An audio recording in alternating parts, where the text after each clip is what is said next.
po sa Philippine National Police, Sir Rivera. Ano po yung mga do's and don'ts po dapat tandaan po ng mga rallyista, ng mga protester in case po sa mga susunod po na mga hublag protesta?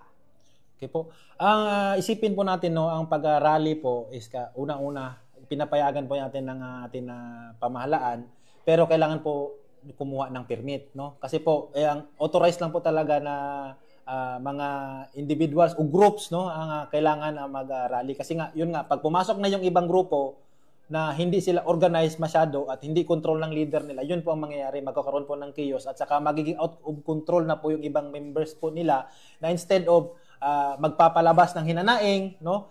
Yung talaga ang purpose ng rally, yun magpalabas ng hinanaing against the government para naman marinig at saka mabigyan ng solusyon. Yun po yung purpose ng mga rally po talaga. Kailangan lang kumuha ng permit para maging organized at saka peaceful po yung rally.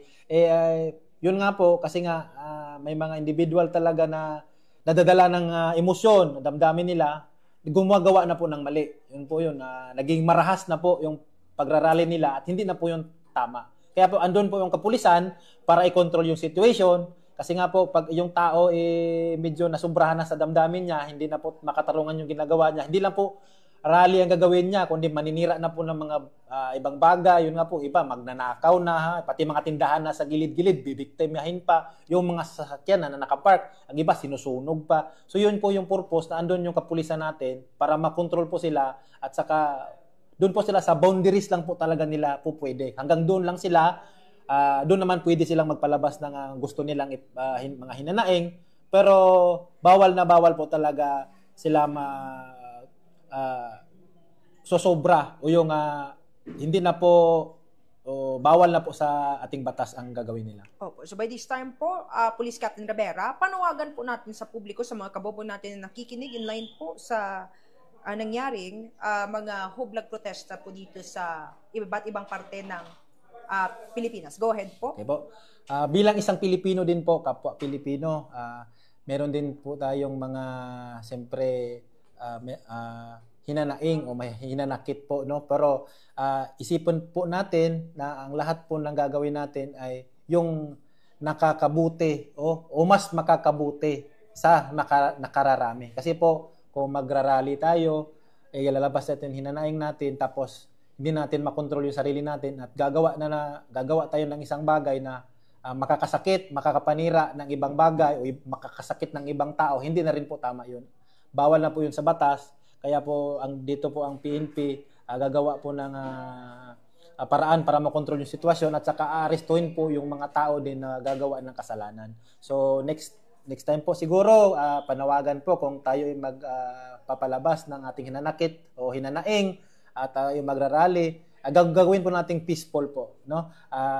Take po example po natin yung ginawa ng ibang mga rally po natin, gawin po nating prayer rally, no? Pagdasal po natin yung magiging kabutihan po ng ating bansa, no? Ating mga leader, yun po ang pinakamagandang gawin po natin. Yun po. Salamat. In experience based naman, kahapon